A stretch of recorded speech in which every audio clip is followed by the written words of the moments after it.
Everyone, I am Khushman. Welcome to all in one science classes. आज का topic है Planck distribution law. Planck distribution law को start करने से पहले मैं आपको इन्फॉर्म कर दूं, क्लासिकल स्टैटिस्टिक्स अपने चैनल पे कंप्लीट अपलोडेड है with proper notes and last year questions भी आपको वहाँ पे मिल जाएंगे, ठीक है। और हर एक टॉपिक हमने बहुत अच्छे से वहाँ पे सिंप्लीफाई कर रखा है। आप चैनल पे जाना, चैनल में प्लेलिस्ट है classical statistics, okay, got it. Classical statistics के नाम से प्लेलिस्ट है, आपको वहां पे सभी लेक्चर्स मिल जाएंगे, ठीक है। आज का टॉपिक है प्लांक डिस्ट्रीब्यूशन लॉ। देखो, अपने आप में एक बहुत इंपॉर्टेंट टॉपिक है प्लांक डिस्ट्रीब्यूशन लॉ। जब आप फाइनल ईयर में आओगे तो वहां पे क्वांटम मैकेनिक्स आपका फर्स्ट पेपर रहेगा। फर्स्ट पेपर की आप देखोगे वहां पे फाइनल ईयर में स्टार्टिंग ही इसी से होती है, ब्लैक बॉडी रेडिएशन से ही स्टार्टिंग होती है। ये जो हम कंटेंट यहाँ स्टडी कर रहे हैं वो का वही कंटेंट आपके क्वांटम मैकेनिक्स में भी है। यूनिट फर्स्ट में क्वांटम मैकेनिक्स में सेम यही कंटेंट है जो हम यहाँ पे क्वांटम स्टैटिस्टिक्स में पढ़ रहे हैं। यही कंटेंट आपके फाइनल ईयर में काम में आने वाला है, किसमें? क्वांटम मैकेनिक्स में, ठीक है। तो उसको अच्छे से पढ़ना। आई रिपीट अगेन, जो अभी हम स्टडी कर रहे हैं ब्लैक बॉडी रेडिएशन हमने पढ़ा हुआ है, प्लांक डिस्ट्रीब्यूशन लॉ, और ये जो क्वेश्चंस है ये सभी के सभी quantum mechanics BSc final year में पेपर जो फर्स्ट है उसका स्टार्टिंग का पार्ट है। तो अभी आप यहाँ अच्छे से पढ़ लोगे तो आपको फाइनल ईयर में इनको पढ़ने में कहीं दिक्कत नहीं आने वाली है, ठीक है ना। आते हैं टॉपिक पे, प्लांक डिस्ट्रीब्यूशन लो। पहले यहाँ से क्वेश्चंस देखो कि आपके एग्जाम में यहाँ से क्वेश्चंस क्या क्या बनते हैं, ठीक है। The first question rises from here, derive Planck law of radiation from Bose-Einstein distribution law. Bose-Einstein distribution law से आपको प्लांक रेडिएशन लॉ डेराइव करना है and obtain wins displacement law from this law. इस लॉ के through wins displacement rule को derive करना है, ठीक है। The first question is Planck distribution rule आपको डेराइव करना है किसके through? By the Bose-Einstein statistics, ठीक है। उसके बाद विंस डिस्प्लेसमेंट रूल आपको डेराइव करना है by using Planck distribution rule, ठीक है। तो सबसे पहले हम करेंगे क्या? प्लांक डिस्ट्रीब्यूशन रूल को डेराइव करेंगे, फिर उसके बाद प्लांक डिस्ट्रीब्यूशन का जो फॉर्मूला आएगा उसको यूज में लेके डिफरेंट टाइप के रूल्स को हम वहां पे डेराइव करेंगे। The second question is derive Wien's displacement rule. इस बार भी आया है, इस बार के एग्जाम्स में 1.5 मार्क्स में आया है। राजस्थान यूनिवर्सिटी के एग्जाम की मैं बात कर रही हूँ यहाँ पे, ठीक है। तो वहां पे 1.5 मार्क्स में ये क्वेश्चन पूछा गया है, डेराइव विंस डिस्प्लेसमेंट रूल, ठीक है। बट 3 मार्क्स में आता है। तो किस तरह से क्वेश्चन बनता है? Derive Wien's displacement law and Stefan law from Planck law as a limiting case. Planck law को यूज में लेके आपको Wien's displacement rule and Stefan rule दोनों को डेराइव करना है, ठीक है। थर्ड क्वेश्चन देखो, show that Wien's law and Rayleigh law are the specific cases of this law. This law it mean Planck distribution rule. समझ आ रहा है ना, ठीक है। देख लो अब एक बार, नोटिस करना, यहाँ पे 2 वर्ड है, एक का विंस डिस्प्लेसमेंट लॉ, एक है विंस लॉ, दोनों अलग अलग है, ठीक है ना। विंस लॉ अलग है और विंस डिस्प्लेसमेंट रूल अलग है, ठीक है ना। आपकी जो ये बुक है, जो भी आप फॉलो करते हो, सीबीएच पब्लिकेशन या फिर आरबीएच, जो भी आप फॉलो करते हो, देखो फर्स्ट क्वेश्चन का आंसर तो आपको वहां मिल जाएगा, बट ये जो दोनों क्वेश्चंस है उसका स्पेसिफिक आंसर आपको बुक्स में नहीं मिलेगा, ठीक है। बट हम यहाँ पे कंप्लीट टॉपिक पढ़ेंगे, अच्छे से पढ़ेंगे। इसके बाद इन क्वेश्चंस को भी सिंप्लीफाई करेंगे कि किस तरह से प्लांक लॉ के थ्रू विंस डिस्प्लेसमेंट रूल निकलता है, किस तरह से स्टीफन लॉ हम वहां पे डेराइव करेंगे, किस तरह से विंस लॉ, रेले-जीन्स लॉ इसके स्पेसिफिक केस होंगे, किसके? प्लांक डिस्ट्रीब्यूशन रूल के। तो सीक्वेंस देखो एक बार। First Planck distribution rule derive करना है बोस-आइंस्टीन स्टैटिस्टिक्स को, ठीक है।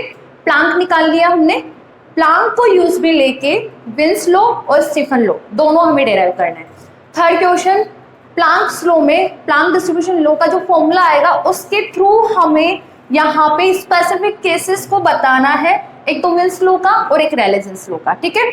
बहुत अच्छा डेरिवेशन पार्ट है और टॉपिक भी इंटरेस्टिंग है, और अभी यहाँ ही नहीं आपके आगे भी काम में आएगा, ठीक है ना। फाइनल ईयर में भी अगेन आप इसी को स्टडी करने वाले हो, ठीक है। और एक चीज और बता दूं कि बच्चों की क्वेरीज आती रहती है, कमेंट्स आते रहते हैं कि मैम क्या हम बीकानेर यूनिवर्सिटी के हैं तो इसको पढ़ सकते हैं, नहीं पढ़ सकते? जो आप कंटेंट अपलोड करते हो स्पेसिफिक आप राजस्थान यूनिवर्सिटी की बात करते हो, ठीक है। तो देखो सिलेबस सेम है ना, तो आपको कहीं दिक्कत नहीं आने वाली। आप बीकानेर यूनिवर्सिटी से हो या भरतपुर यूनिवर्सिटी से हो, सुबोध से हो, एमडीएस से हो, यदि सिलेबस में है आपके मेंशन टॉपिक, तो आप इजीली ये कंटेंट फॉलो कर सकते हो। अपने चैनल पे आपको जो कंटेंट मिल रहा है वो मान के चलो बहुत स्ट्रॉन्ग कंटेंट है। हर एक टॉपिक को अच्छे से एक्सप्लेन किया गया है, एक एक स्टेप एक्सप्लेन की गई है। बुक से ज़्यादा आपको मिलेगा, बुक से कहीं ज़्यादा आपको यहाँ पे कंटेंट मिलेगा और इजी लैंग्वेज में कंटेंट मिलेगा। मैथमेटिकल स्टेप्स तो आपने खुद ने भी नोटिस की होगी, यदि आप लेक्चर्स ले रहे हो तो आपको एक भी मैथमेटिकल स्टेप्स पे कहीं प्रॉब्लम नहीं आती होगी। क्यों? क्योंकि हम हर एक स्टेप्स को बहुत अच्छे से यहाँ पे सिंप्लीफाई करते हैं, ठीक है। और नोट्स तो आपको मिल ही जाते हैं। माना कि हैंडराइटिंग थोड़ी सी मेरी ऐसी है, अच्छी नहीं है बट इतनी बुरी भी नहीं है, आप इजीली नोट्स बना सकते हो, ठीक है ना।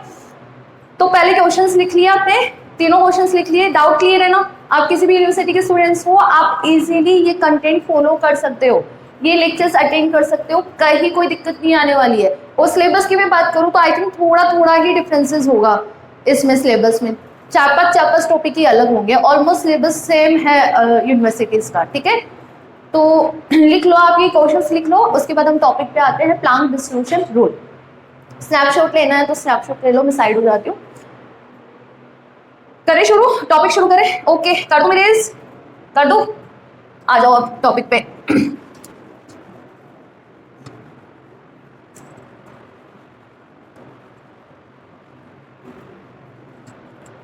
आ जाओ टॉपिक पे, प्लांक डिस्ट्रीब्यूशन लो। सबसे पहले तो इसके एप्लीकेशन पार्ट को समझो। हम इसका स्टडी यहाँ पे करते क्यों है, इसका एप्लीकेशन पार्ट क्या है। प्लांक डिस्ट्रीब्यूशन रूल के through energy distribution in a black body radiation हम समझ सकते हैं कि ब्लैक बॉडी रेडिएशन में किस तरह से एनर्जी का डिस्ट्रीब्यूशन होता है। ब्लैक बॉडी हम ऑलरेडी स्टडी कर चुके हैं, इसका लेक्चर अपलोडेड है क्वांटम स्टैटिस्टिक्स वाली प्लेलिस्ट में, आपको मिल जाएगा और इसका लिंक मैं डिस्क्रिप्शन में भी मेंशन कर रही हूँ। सबसे पहले आप ब्लैक बॉडी रेडिएशन वाला लेक्चर अटेंड करना, उसके बाद आप प्लांक डिस्ट्रीब्यूशन रूल पे आना, ठीक है। ब्लैक बॉडी रेडिएशन का जब हम स्टडी कर रहे थे तो आपको पता होगा कि ब्लैक बॉडी होता क्या है। एक ऐसा मैटर जिसपे आप किसी भी टाइप की वेव्स को, किसी भी टाइप की वेवलेंथ की वेव्स को या फ्रीक्वेंसी की वेव्स को इंसिडेंट करो तो वो बॉडी उनको ऑब्जर्व कर लेता है, उनको ऑब्जर्व कर लेता है। होता है ना ब्लैक बॉडी, एक ऐसा मैटर जिसपे आप किसी भी टाइप की वेव्स को इंसिडेंट करोगे, जिनकी वेवलेंथ कुछ भी हो सकती है, फ्रीक्वेंसी कुछ भी हो सकती है, वो बॉडी उन सभी वेव्स को ऑब्जर्व कर लेता है। सिमिलरली उस बॉडी को जब हीट करते हैं तो वह हर टाइप की वेव्स को इंसिडेंट करता है ना, उस बॉडी को हम क्या बोलते हैं, ब्लैक बॉडी बोलते हैं। और इस टाइप की रेडिएशंस को हम ब्लैक बॉडी रेडिएशन बोलते हैं। वहां पे हम ई लैम्डा और लैम्डा के बीच में कर्व ड्रॉ कर रहे थे, जो कर्व हमारा इस तरह से आता है। ई लैम्डा और लैम्डा के बीच में जब हमने वहां पे कर्व का स्टडी किया तो हमारा कर्व इस तरह से निकल के आता है, डिफरेंट टेम्परेचर पे कर्व डिफरेंट निकल के आ रहे थे, ठीक है। इस कर्व की एक्सप्लेनेशन क्लासिकल थ्योरी के थ्रू नहीं दे पा रहे थे। याद है आपको, वहां पे कुछ ना कुछ ड्रॉबैक्स निकल के आ रहे थे ना। विंस लो शॉर्ट वेवलेंथ के लिए एप्लीकेबल होता है, रेले जीन्स लॉन्ग वेवलेंथ के लिए एप्लीकेबल होता है, तो विंस लो लॉन्ग वेवलेंथ के लिए क्यों एप्लीकेबल नहीं होता, रेले जीन्स केवल लॉन्ग के लिए एप्लीकेबल होता है, शॉर्ट के लिए क्यों एप्लीकेबल नहीं होता। तो कहीं ना कहीं क्लासिकल थ्योरी के थ्रू इस कर्व को एक्सप्लेन नहीं किया जा रहा था, बट प्लांक डिस्ट्रीब्यूशन रूल के थ्रू इस कर्व को एक्सप्लेन कर सकते हैं।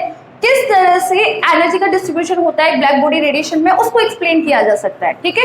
तो समझ पा रहे हो आप कि प्लांक डिस्ट्रीब्यूशन रूल को स्टडी करने का मोटो क्या है। इस रूल के थ्रू आप easily energy distribution in a black body radiation explain कर सकते हो। ई लैम्डा और लैम्डा के बीच में जो कर्व निकल के आ रहा है उसको हम bye the Planck distribution rule, जहां हम एक फॉर्मूला डेराइव करेंगे, उस फॉर्मूले के थ्रू इस कर्व को इजीली एक्सप्लेन कर सकते हैं, ओके। इस रूल को डेराइव किया था प्लांक ने, दैट्स व्हाई इसे प्लांक डिस्ट्रीब्यूशन रूल बोलते हैं।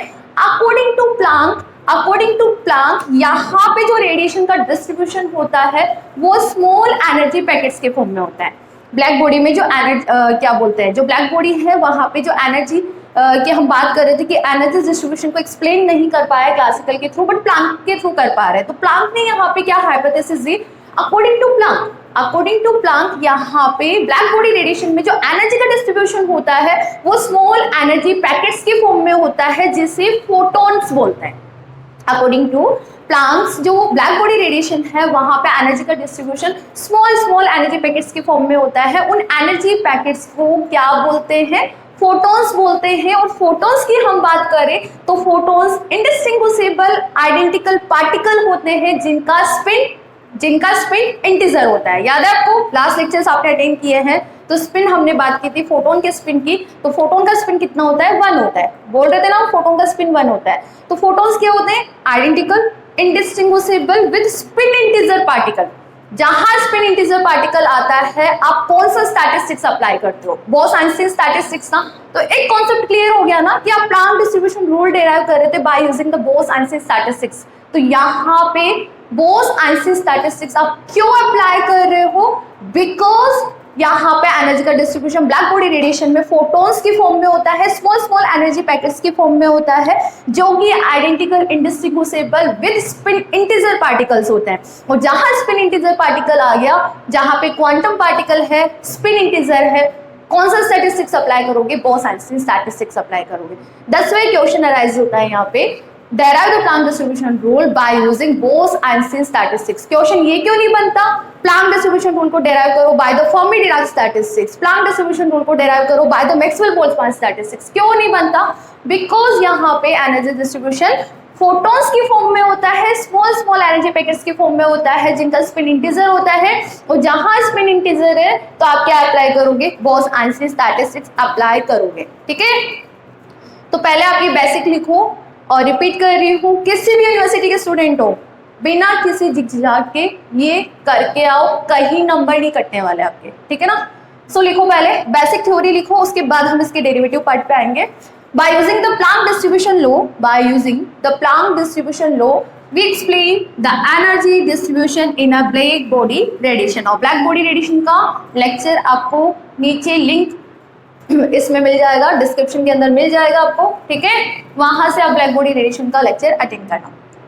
So by using the Planck distribution law, we explain the energy distribution in a black body radiation। black body radiation में किस तरह से एनर्जी का डिस्ट्रीब्यूशन होता है, इसको हम इजीली एक्सप्लेन यहाँ से कर सकते हैं। And the curve between A lambda and lambda can't be explain by the classical theory. Classical theory के थ्रू ए लैम्डा और लैम्डा के बीच में जो कर्व बन के आ रहा था उसको एक्सप्लेन नहीं कर पा रहे थे, कहीं ना कहीं वहाँ पे कुछ ड्रॉबैक्स बार बार निकल के आ रहे थे, but it can explain by the Planck distribution law. But इसको प्लांक डिस्ट्रीब्यूशन लॉ के थ्रू एक्सप्लेन किया जा सकता है। अब देखो प्लांक डिस्ट्रीब्यूशन लॉ के अकॉर्डिंग क्या यहाँ पे पोस्टुलेट्स दिए गए। According to this law the energy distribution in radiations are in the form of small energy packets. यहाँ पे जो एनर्जी का डिस्ट्रीब्यूशन होता है वो किसके फॉर्म में होता है, स्मॉल एनर्जी पैकेट्स के फॉर्म में होता है। और इन एनर्जी पैकेट्स को क्या बोलते हैं, फोटॉन्स बोलते हैं। And these small energy packets are known as photons. और फोटॉन्स की हम बात करें तो they are indistinguishable and identical particle with spin integer number, so they are obey Bose-Einstein statistics। That's why ये Bose-Einstein statistics को क्या करते हैं, फॉलो करते हैं। So we derive here Planck distribution law by using the Bose-Einstein statistics। Concept clear है ना, कि क्यों हम Planck distribution law को Bose-Einstein statistics के थ्रू ही derive करते हैं, बिकॉज यहाँ हम बात करते हैं फोटॉन्स की, फोटॉन्स का स्पिन इंटीजर होता है। ठीक है, that's why we are using here Bose Einstein statistics. तो सबसे पहले आप ये थ्योरी पार्ट लिखो, उसके बाद हम डेरिवेशन पे आते हैं कि किस तरह से हम प्लांक डिस्ट्रीब्यूशन लॉ को डेराइव करेंगे। स्क्रीनशॉट ले लो या फिर आप लिखना चाहते हो तो लिख लो। लिख लिया, कर दो रेस। ओके, आगे देखो, अब हम इसके डेरिवेटिव पार्ट पे आते हैं, किस तरह से हमें इसकी डेरिवेशन की स्टार्टिंग करनी है और यहाँ पे फॉर्मूला डेराइव करना है। एक इजी सा डेरिवेशन है, कहीं कुछ कॉम्प्लिकेशंस नहीं है इसमें। प्लांक फॉर्मूला डेराइव करने के लिए सबसे पहले हम यहाँ पे कंसीडर करते हैं एक लार्ज साइज का सिलेंड्रिकल वेसल। सबसे पहले हमें यहाँ लार्ज साइज का एक सिलेंड्रिकल वेसल लेना है जिसके एक साइड पिस्टन लगा हुआ है और इनसाइड क्या है, वैक्यूम। ठीक है, तो पहले हमने यहाँ पे एक सिलेंडर बना दिया जो लार्ज साइज का है, इसके वन साइड पिस्टन लगा हुआ है और इनसाइड क्या है, वैक्यूम है, और इसकी वॉल्स परफेक्टली रिफ्लेक्टर है। सिलेंडर की जो वॉल्स है वो कैसी है, परफेक्टली रिफ्लेक्टर है। और इसके इनसाइड हम एक मेटल लेके चलते हैं जिसकी सरफेस ब्लैक है, जिसकी सरफेस क्या है, ब्लैक है। ठीक है, तो अकॉर्डिंग टू प्लांक जब भी इलेक्ट्रोमैग्नेटिक वेव इस मैटर से इंटरेक्ट करेगी, अकॉर्डिंग टू प्लांक जब भी इलेक्ट्रोमैग्नेटिक वेव्स इस मैटर से इंटरेक्ट करेगी तो वो वेव्स किसकी तरह यहाँ पे बिहेव करती है, एज ए पार्टिकल बिहेव करती है। I repeat again, according to Planck जब भी इलेक्ट्रोमैग्नेटिक वेव्स इस मैटर से इंटरेक्ट करेगी तो वो इलेक्ट्रोमैग्नेटिक वेव्स किसकी तरह बिहेव करती है, एज ए पार्टिकल बिहेव करती है। उन पार्टिकल्स को हम यहाँ पे क्या बोलते हैं, फोटॉन्स बोलते हैं। समझ पा रहे हो आप क्या बोल रही हूँ? सबसे पहले लार्ज साइज का सिलेंड्रिकल वेसल ले लिया, उसके वन साइड पिस्टन लगा हुआ है, इनसाइड वैक्यूम है, वॉल्स कैसी है, परफेक्टली रिफ्लेक्टर है, इनसाइड हमने यहाँ पे एक मैटर लिया है जिसकी सरफेस कैसी है, ब्लैक है। ठीक है, सो अकॉर्डिंग टू प्लांक जब भी इलेक्ट्रोमैग्नेटिक वेव्स इस ब्लैक बॉडी मटेरियल से या फिर इस मेटर से इंटरेक्ट करेगी तो वो इलेक्ट्रोमैग्नेटिक वेव किसकी तरह बिहेव करती है, एज ए पार्टिकल बिहेव करती है। यहाँ पे हम वेव्स को as a gas particle consider कर सकते हैं और वो गैस पार्टिकल क्या होंगे, फोटॉन्स होंगे। समझ पाया? समझ आया आपको कि यहाँ पे जो गैस पार्टिकल्स होंगे वो क्या होंगे, फोटॉन्स होंगे। नंबर ऑफ पार्टिकल्स यहाँ पे फोटॉन्स है तो हम डेरिवेशन की स्टार्टिंग कहाँ से करेंगे, by the Bose-Einstein statistics. Number of particle by the Bose-Einstein statistics you easily calculate. हमने लास्ट लेक्चर्स में बोस-आइंस्टीन स्टैटिस्टिक्स के बारे में ही बात की थी। ठीक है, इसका लिंक भी मैं आपको नीचे डिस्क्रिप्शन में मेंशन कर दूंगी। बोस-आइंस्टीन स्टैटिस्टिक्स के थ्रू किस तरह से नंबर ऑफ पार्टिकल्स निकालते हैं, एनआई का फॉर्मूला हम किस तरह से निकालते हैं। तो इसकी स्टार्टिंग कहाँ से करेंगे, बोस-आइंस्टीन डिस्ट्रीब्यूशन रूल से स्टार्टिंग हम करेंगे। ठीक है, तो लिख लो आप ये स्टार्टिंग की थ्योरी भी लिख लो। We consider a large cylindrical vessel, सबसे पहले हमने एक लार्ज सिलेंड्रिकल वेसल कंसिडर किया है विद पिस्टन, जिसके एक साइड पिस्टन लगा हुआ है, and it having vacuum in it, इसके इनसाइड क्या है, वैक्यूम है, and the walls of vessels are perfectly reflector, इसकी जो वॉल्स है वो किस टाइप की है, परफेक्टली रिफ्लेक्टर है। ठीक है, we placed a matter whose surface is perfectly black inside the vessel। ठीक है, इसके इनसाइड हमें एक मैटर लेके चलना है जिसकी सरफेस परफेक्टली क्या है, ब्लैक है। ठीक है, सो according to Planck, when the electromagnetic wave interact with the matter, thus the radiations inside the vessel can be assumed like gases and whose particles are photons। According to Planck, जब भी EM waves इस matter से interact करेगी, इस matter से जब भी interact करेगी, they behave like gases particle, और वो गैसेस पार्टिकल्स क्या होंगे, यहाँ पे फोटॉन्स होंगे। ठीक है, फोटॉन्स की प्रॉपर्टीज तो पता चल गई ना, इंडिस्टिंग्विशेबल होते हैं, आइडेंटिकल होते हैं, स्पिन इंटीजर होता है, प्लस इनकी जो एनर्जी होती है E equal to H nu होती है। एनर्जी क्या होती है, E equal to H nu. और मोमेंटम की यदि मैं बात करूं, फोटॉन्स के मोमेंटम की बात करें तो P equal to H by lambda. Energy of photons P equal to h by lambda, and lambda is the wavelength, h is constant, P is the momentum। ठीक है, lambda और lambda क्या wavelength और frequency both are inversely proportional ना, so lambda is inversely proportional to 1 by nu। if you remove here proportional sign there will be a constant which is represented by c, जिसे हम c से denote करते हैं। so lambda equal to कितना है, c by nu। if you put the value of lambda in this equation या in this formula तो P आपका कितना निकल के आएगा, hc बाय न्यू। ओके, ये फॉर्मूला हम आगे यूज में भी लेंगे, सो आपको याद होनी चाहिए। फोटॉन्स की यदि मैं बात करूं, कोई भी पूछ ले आपको फोटॉन्स की प्रॉपर्टीज तो बता दोगे ना, indistinguishable, identical, spin integer particles होते हैं, बोस-आइंस्टीन स्टैटिस्टिक्स को फॉलो करते हैं, एनर्जी कितनी होती है, h न्यू होती है, और मोमेंटम कितना होता है, P equal to h nu by c। P equal to कितना होता है, h न्यू बाय c। ठीक है, और देखो अब यहाँ पे जब EM वेव मेटर से इंटरेक्ट करती है तो दे बिहेव लाइक पार्टिकल्स। ध्यान रखना, इक्विलिब्रियम कंडीशन में अब तक हमने जितने भी डेरिवेशंस किए थे, बॉस, फर्मी या फिर मैक्सवेल बोल्ट्जमान स्टैटिस्टिक्स, वहाँ पे नंबर ऑफ पार्टिकल्स हम कांस्टेंट लेके चल रहे थे, बट यहाँ नहीं लेंगे। क्यों? बिकॉज मैटर कंटिन्यूअस फोटॉन्स को ऑब्जर्व कर रहा है और इमिट कर रहा है। ठीक है, कंटिन्यूअस ऑब्जर्व भी कर रहा है और इमिट भी कर रहा है। ब्लैक बॉडी है तो ऑब्वियस ऑब्जर्व भी करेगा और इमिट भी करेगा। ठीक है, तो यहाँ पे आप इक्विलिब्रियम कंडीशन में नंबर ऑफ फोटॉन्स जीरो नहीं लेके चलोगे, उसकी स्टार्टिंग कहाँ से करेंगे, फोटॉन से। बोस-आइंस्टीन स्टैटिस्टिक्स के फॉर्मूले से नंबर ऑफ पार्टिकल्स आप लिखना शुरू करो, फॉर्मूला स्टार्ट करो, सिंपल सा डेरिवेशन है। ठीक है, और एमएससी में भी यदि क्वेश्चन आता है तो आप इजीली कर सकते हो, यहाँ से कोई दिक्कत नहीं है। एमएससी लिया, बीएससी ऑनर्स लो, ठीक है, वो किसी भी यूनिवर्सिटी के स्टूडेंट्स हो, बिना किसी झिझाहट के आराम से आप ये लेक्चर्स अटेंड करो। ठीक है, सो करें आगे। स्क्रीनशॉट लेना, स्क्रीनशॉट ले लो, लिखना है तो लिख लो जल्दी से। सबसे पहले वेसल पिस्टन लगा हुआ है, इनसाइड वैक्यूम है, वॉल्स परफेक्टली रिफ्लेक्टर है, इनसाइड हमने एक मटेरियल लिया है जिसकी सरफेस ब्लैक है। जब भी according to Planck EM black body radiation से इंटरेक्ट करेगी तो वो रेडिएशंस यहाँ पे पार्टिकल की तरह बिहेव करती है, गैसेस पार्टिकल की तरह बिहेव करती है, जिसे हम फोटॉन्स बोलते हैं। फोटॉन्स की एनर्जी h न्यू होती है और मोमेंटम की हम बात करें तो p equal to h nu by c होता है। And they are at equilibrium condition the total number of particles are not constant. Why? Because continuous जो मैटर है वो ब्लैक बॉडी है तो वो कंटिन्यूस फोटॉन्स को ऑब्जर्व कर रहा है और इमिट कर रहा है, बट यहाँ पे हम टोटल एनर्जी कांस्टेंट लेके चलेंगे बिकॉज एनर्जी यहाँ पे कंजर्व होती है। ठीक है, कर रहे रेस? ओके, सो लिखो आगे।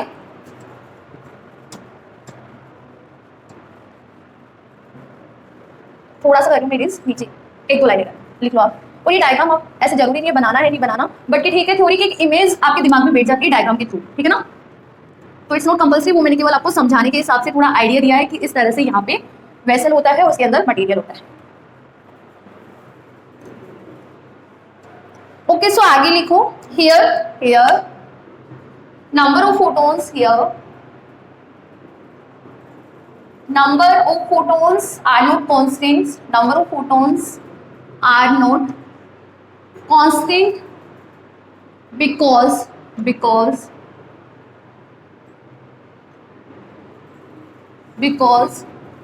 photons can be absorbed and emitted by matter. So at equilibrium condition, we can't use del n equal to 0. At equilibrium condition del n equal to आप 0 यूज में नहीं लोगे। क्यों नहीं लोगे? बिकॉज यहाँ पे कंटिन्यूअस मैटर फोटोन्स को ऑब्जर्व कर रहा है और इमिट कर रहा है, but we use here del of u equal to 0. Why? Because energy will be conserved. Energy will be conserved.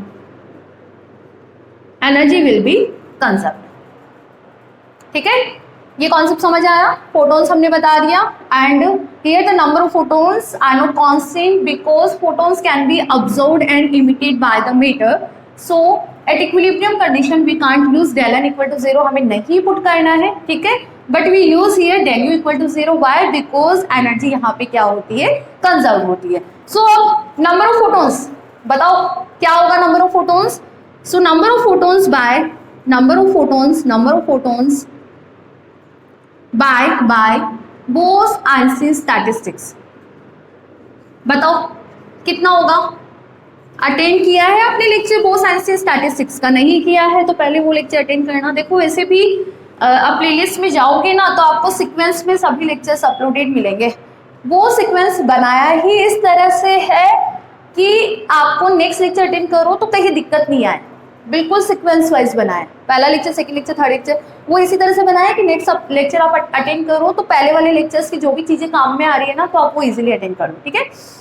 Number of photons by Bose Einstein statistics कितना होता है? Ni इक्वल टू, बताओ, Ni is the number of particles, Gi is the number of subcells, exponential alpha plus का beta epsilon I minus 1, this is equation number 1. Ni कितना होता है? Gi is divided by this, alpha constant होता है, beta कितना होता है? 1/kT। अब तो याद हो गया ना, क्लासिकल स्टैटिस्टिक्स पे पढ़ के आए हो, ठीक है। अल्फा कांस्टेंट होता है तो 4 फोटॉन्स, अल्फा कितना होता है यहाँ पे? 0। अल्फा कितना होता है? 0। 4 photons. So Ni equal to कितना आएगा आपके पास? Gi upon exponential, if energy हम यहाँ पे डिफाइन कर रहे हैं एप्सिलॉन I से, टेम्परेचर T है तो आप इसको बीटा को कितना लिखोगे? 1/kT पुट कर दो। एप्सिलॉन I ऑलरेडी एनर्जी है, बीटा को मैं यहाँ क्या पुट कर रही हूँ? 1/kT। तो एक्सप्रेशन भी एक्सपोनेंशियल एप्सिलॉन I को सबस्क्रिप्ट में लिखो, divide by kT minus 1, this is equation number 2। I repeat again, number of photons Ni, Bose-Einstein statistics का फॉर्मूला अप्लाई किया है, 4 फोटॉन्स, दिस इज, ये आपको याद करना है, ठीक है ना। 4 फोटॉन्स, अल्फा कितना होता है यहाँ पे? 0। तो Ni आपके पास कितना रहा? Gi is divide by exponential epsilon I upon kT minus 1, this is equation number 2। लिख लीजिए, आपके कैमरा तो चल रहा है ना। ठीक है, करें आगे, थोड़ा सा इरेज कर दूं, ठीक है। देखो अब हम यहाँ पे जो वेसल लेके चल रहे हैं वो तो लार्ज साइज का है। लार्ज साइज का वेसल लेने की वजह से हमें यहाँ पे कंटिन्यूअस स्पेक्ट्रा फाइंड आउट होता है। क्या फाइंड आउट होता है? कंटिन्यूअस स्पेक्ट्रा फाइंड आउट होता है due to large size vessel we find here continuous spectra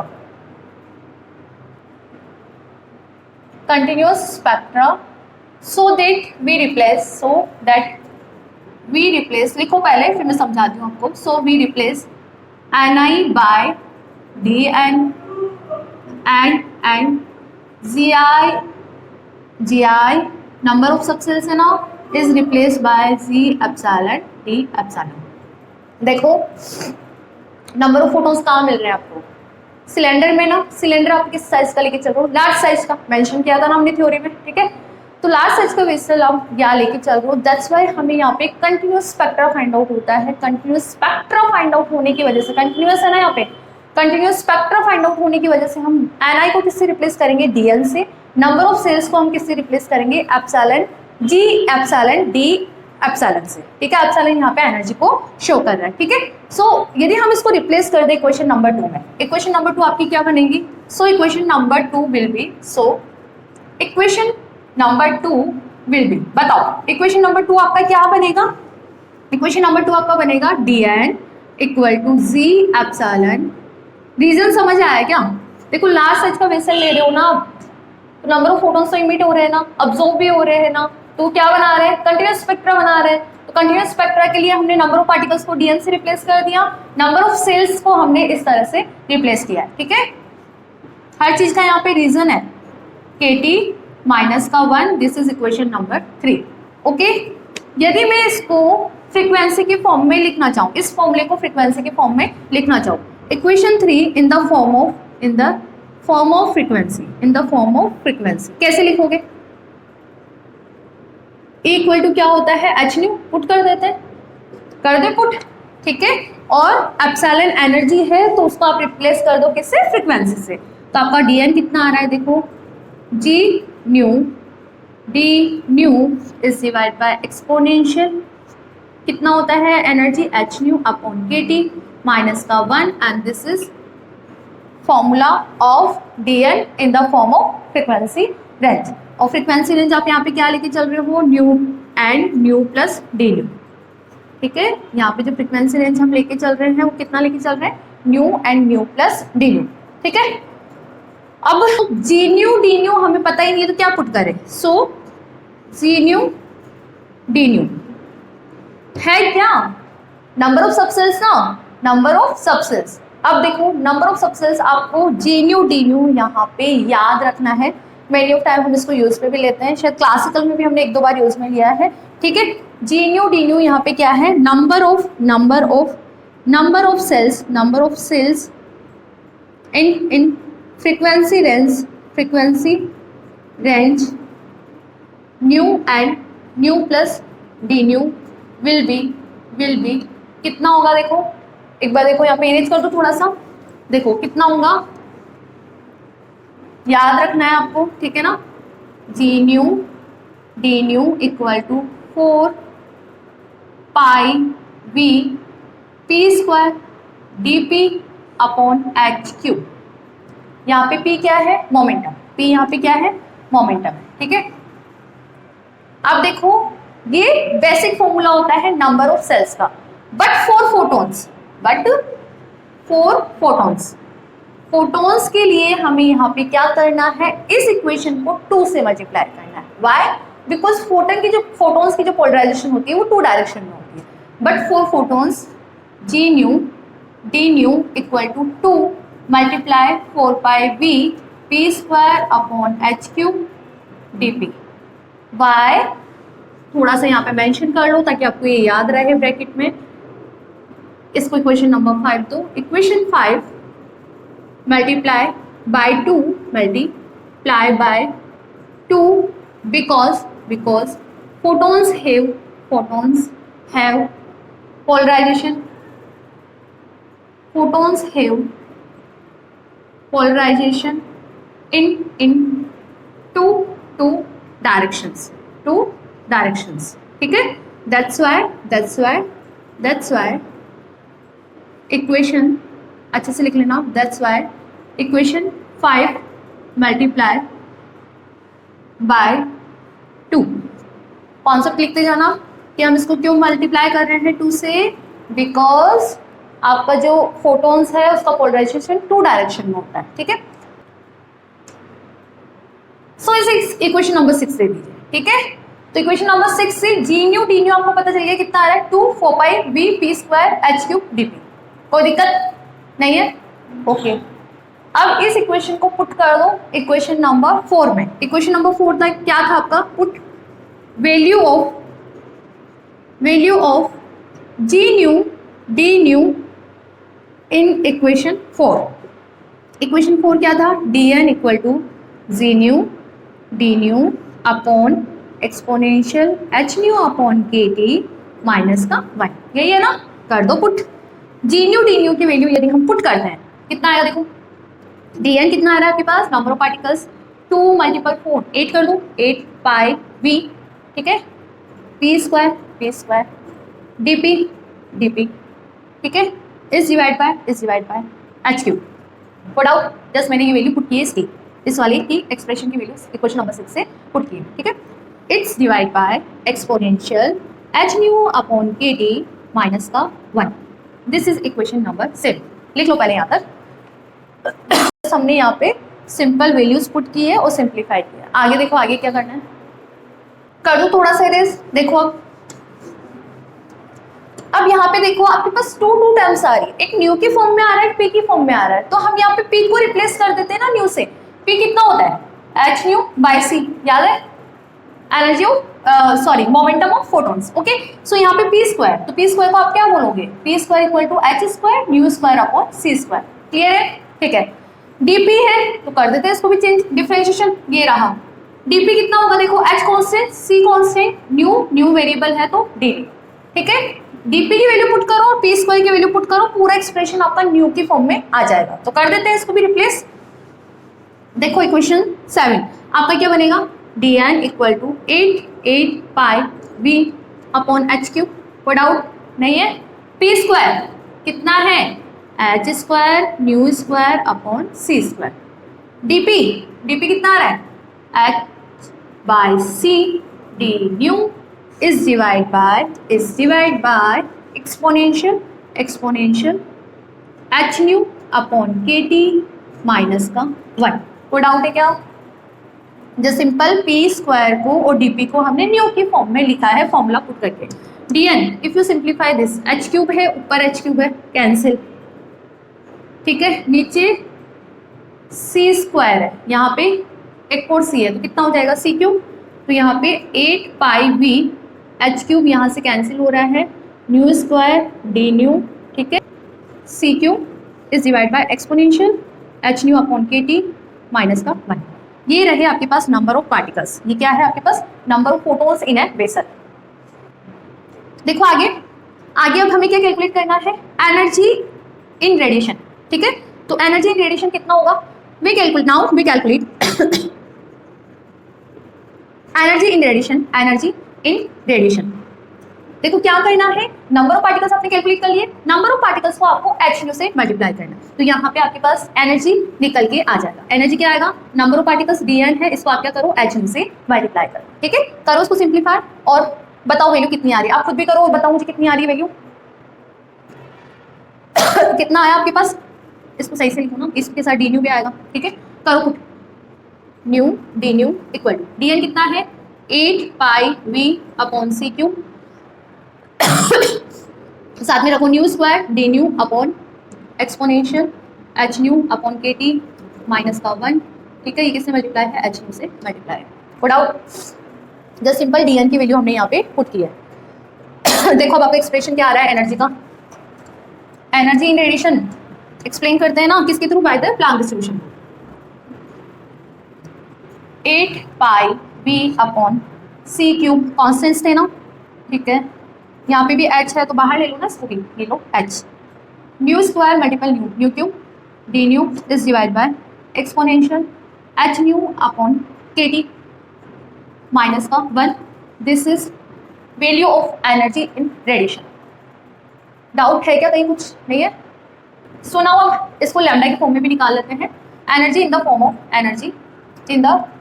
form of wavelength. Wavelength बताओ कैसे निकालें? Lambda is inversely proportional to 1 by nu. Lambda equal to कितना होता है? C by nu. ठीक है, और यदि मैं यहाँ पे न्यू की बात करूँ तो आप क्या बोलोगे? सी बाय लैम्डा। तो न्यू को तो हम सी बाय लैम्डा पुट कर देंगे। डी न्यू भी तो चाहिए ना, ठीक है, तो डी न्यू कितना आएगा? सी इज कॉन्स्टेंट। ठीक है, 1 बाय लैम्डा का करोगे तो कितना आएगा? माइनस का 1 अपॉन लैम्डा स्क्वायर। ठीक है, माइनस साइन लगाना है यहाँ पे, इसको अच्छे से लिख लो। माइनस का 1 अपॉन लैम्डा स्क्वायर। लैम्डा का अगेन होगा डी लैम्डा। ठीक है, पुट कर दो वैल्यूज। यदि हम इसके अंदर पुट करेंगे तो आपका फॉर्मूला क्या बनेगा? D nu equal to 8 pi H B है यहाँ पे, ठीक है ना, 8 pi H B C cube करो रिप्लेस न्यू क्यूब कितना हो जाएगा? C cube upon lambda cube. Doubt नहीं है? ठीक है, डी न्यू कितना है आपके पास? C upon lambda. एक मिनट में बता देती हूँ कॉन्सेप्ट यहाँ पे। D lambda is divide by exponential H nu upon K T minus का 1। देखो अब इसको लिखने से पहले ऊपर एक चीज लिखो, nu D nu equal to minus का यू लैम्डा डी लैम्डा। ठीक है, ये रिलेशन होता है। पहले यदि आप इसको लैम्डा के फॉर्म में रिप्लेस कर रहे हो तो ये रिलेशन होता है, ध्यान रखना। ठीक है, अब यहाँ पे ऑलरेडी ये वैल्यू पुट करोगे ना तो एक माइनस साइन ऑलरेडी है, यहाँ पे वैल्यूज पुट करने के बाद एक माइनस साइन और आ रहा है, तो माइनस माइनस क्या होगा? प्लस। तो यहाँ पे भी आप माइनस साइन लगा दो। आई repeat again, this is the relation between this and this. आप न्यू को लैम्डा के फॉर्म में कन्वर्ट करते हो तो माइनस ऑफ आता है, तो यहाँ पे U lambda D C cube से C cube cancel, minus minus plus, तो 8 पाई एच वी अपॉन नीचे देखो लैम्डा स्क्वायर और लैम्डा क्यूब कितना हो गया? लैम्डा की power 5 bracket C D lambda is divide by exponential. C को भी बाहर लेना चाहो तो कोई दिक्कत नहीं, आप ले सकते हो। एच न्यू को क्या लिखेंगे? सी बाय लैम्डा के टी माइनस का 1। This is formula of energy in a radiation in the form of wavelength. एक बार मैच कर लो, 8 पाई एच अपॉन लैम्डा की पावर 5 वी, ठीक है, C D lambda upon exponential H C upon lambda के T. ठीक है, यहाँ पे यदि हमें एनर्जी डेंसिटी कैलकुलेट करनी है तो कर लोगी क्या? एनर्जी डेंसिटी की यदि मैं बात करूँ तो एनर्जी डेंसिटी यहाँ पे क्या निकल के आएगा? एनर्जी डेंसिटी की यदि हम बात करें तो एनर्जी पर यूनिट वॉल्यूम लिख लो। चलो एनर्जी डेंसिटी का फॉर्मूला भी लिख लो। एनर्जी डेंसिटी क्या हो जाएगी? U lambda T lambda is divide by V. ठीक है, तो एक्सप्रेशन आपके पास क्या आएगा एनर्जी डेंसिटी का? कर दो इसको, यू से डिवाइड करोगे तो 8 पाई एच अपॉन लैम्डा की power 5 C 1 upon exponential H C upon lambda की टी माइनस का 1। ठीक है, this is U lambda D lambda, this is energy density. ठीक है, एनर्जी डेंसिटी की फॉर्म में है, ध्यान रखना। आई रिपीट अगेन, ये नॉर्मल हमने निकाला है तो हमने एनर्जी को इस तरह से रिप्रेजेंट किया और एनर्जी डेंसिटी पे हमने इसको बी से डिवाइड कर दिया। तो 8 pi H C upon lambda की power 5 1 upon exponential H C upon lambda के टी माइनस 1। घोट के भी जाना, इसको याद ही कर लेना फॉर्मूले को। मेनी ऑफ टाइम हम यूज में लेने वाले हैं। IIT JEM के भी क्वेश्चन देखोगे वहाँ से एक क्वेश्चन यहाँ से आता ही आता है। नेट JRF में भी black body radiation plant flow से एक क्वेश्चन आ जाता है। जहाँ पे भी हम एंट्रेंस एग्जाम्स की बात करें, MSc के एंट्रेंस एग्जाम, वहाँ पे भी यहाँ से क्वेश्चन बन के आता है। ठीक है ना, तो पूरा घोट के भी जाना कि कितना होता है U lambda D lambda. Energy density 8 pi H C upon lambda की power 5 1 upon exponential H C upon lambda के टी माइनस का 1। और इसी फॉर्मूले को यूज में, इसे हम प्लांक डिस्ट्रीब्यूशन फॉर्मूला बोलते हैं। ठीक है, और इसी फॉर्मूले को यूज में लेके आगे जो बनने वाले क्वेश्चंस हमको सिंप्लीफाई करेंगे। ठीक है, this is Planck's distribution law. Clear है? कई डाउट? कुछ भी डाउट हो तो एक बार कमेंट सेक्शन में कमेंट कर देना, या फिर कमेंट सेक्शन में कमेंट करके नहीं बोल पाओ तो इंस्टा पे मैसेज कर देना वर्चुअल क्लासेस 99।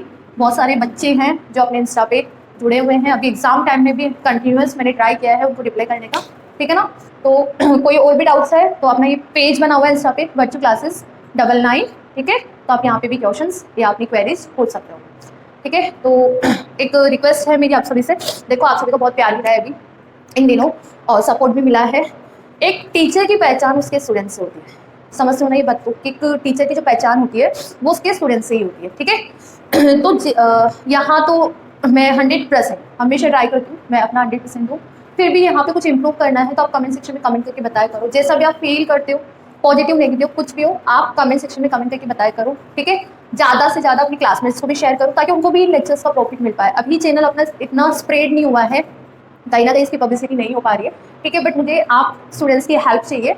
आप अपने क्लासमेट्स, अपने फ्रेंड्स, अपने रिलेटिव्स जो भी इस स्ट्रीम से, फिजिक्स स्ट्रीम से है, सबको शेयर करो। डेफिनेटली ये उनके लिए हेल्पफुल होने वाले हैं, बिकॉज यहाँ पे आपको proper notes, proper mathematical derivation, question patterns, question simplifications, जो भी रिक्वायरमेंट होता है सब कुछ अवेलेबल रहता है। आप लोग बोलते हो तो मैं नोट्स भी अपने कमेंट सेक्शन के अंदर अपलोड कर देती हूँ। इंडिविजुअल मेरे पास इंस्टा पे भी कोई भी मांगता है किसी भी टॉपिक के नोट्स, तो मैं वहाँ पे भी उनको फॉरवर्ड करती हूँ जैसे भी टाइम मिलता है। बट मैं उनको वहाँ पे भी नोट्स अवेलेबल करवाती हूँ, ठीक है। तो यहाँ कुछ मिस्टेक्स रहती है, कोई प्रॉब्लम आती है तो पर्सनली भी आप उससे अपने क्या बोलते हैं जो आईडी है वहाँ पे भी मैसेज करके आप नोट्स के लिए बोल सकते हो, कोई दिक्कत नहीं। मैं आपको वहाँ पे भी प्रॉपर पूरा कंप्लीट डेरिवेशन पिक्चर के फॉर्म में मैं आपको शेयर कर दूंगी, ठीक है। बट लेक्चर को लाइक कर दिया करो। चैनल को अभी तक सब्सक्राइब नहीं किया तो पहले चैनल को सब्सक्राइब करना, ज़्यादा से ज़्यादा शेयर करो अपने क्लासमेट्स को, अपने रिलेटिव्स को, अपने फ्रेंड्स को, ठीक है ना। मिलते हैं नेक्स्ट सेक्शन में नए टॉपिक के साथ, तब तक इसको रिवाइज कर लेना अच्छे से, नोट्स बना लेना, ठीक है। Thank you.